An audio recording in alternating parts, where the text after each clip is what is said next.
Dalam kesempatan ini Bapak ingin mengaitkan masalah sifat kudrot ini dengan satu kelompok ini. Boleh nggak bilang kelompok? Satu golongan. Ingin tahu nggak golongannya? Nih Bapak bawa kitabnya. Kitabnya tertipis sedunia. Kitabnya nih. Namanya Fitnatul Wahabiyah. Ini bukan pengajian provokator ini. Ngaji ilmu ini. Kitab namanya Fitnatul Wahabiyah. Yang dikarang oleh siapa? Yang dikarang oleh Al-Alim Al-Alamah Syekh Ahmad bin Zaini bin Ahmad Dahlan Al-Makki, seorang mufti Mekah di zamannya sebelum kaum Wahabi menguasai Mekah dan Madinah. Apa yang disebut dengan Wahabiyah itu? Nisbat kepada seorang laki-laki namanya Muhammad bin Abdul Wahhab. Maka pahamnya disebut Wahabiyah. Kenapa pakai fitnah? Karena sebagian pahamnya mengandung fitnah bagi internal umat Islam. Sekarang mereka ganti kulit, pingin disebut salafi. Padahal sebagian pemahamannya mengikuti pahamnya Muhammad bin Abdul Wahhab. Sehingga pemahamannya disebut atau pengikutnya Wahabiyah. Kenapa disebut fitnah dalam buku ini? Karena penyebaran dakwahnya mengandung fitnah. Pemahamannya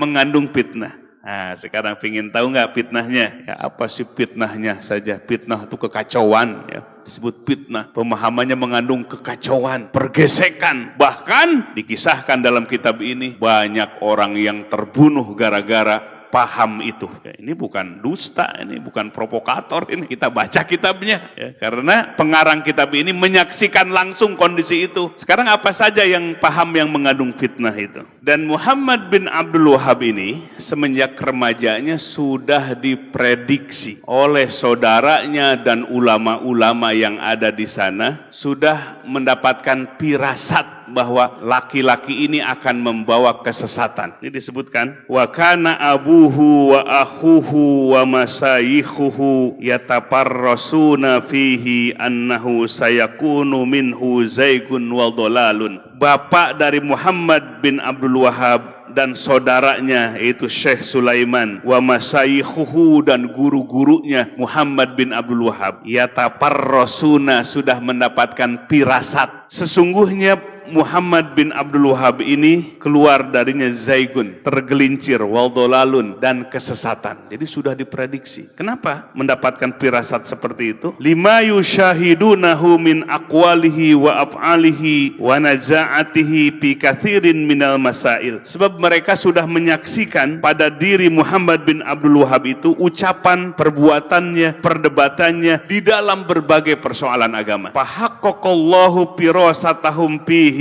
maka Allah buktikan firasat mereka itu pada diri Muhammad bin Abdul Wahhab. No, setelah besar dan dewasanya bukti firasat itu. Lama ibtada'a minaz zaig wal dolal, kemudian terbukti kesesatannya itu. Wa khalafa fihi a'immatad din, Muhammad bin Abdul Wahhab itu menyelisihi pendapatnya para pemuka agama, para ulama di zamannya. Wa tawassala bizalika ila takfiril mukminin, bahkan ujungnya dari Muhammad bin Abdul Wahhab ini adalah berani mengkafirkan sesama orang yang beriman. Nah, ini puncaknya. Berani mengkafirkan kepada orang-orang yang beriman kepada Allah.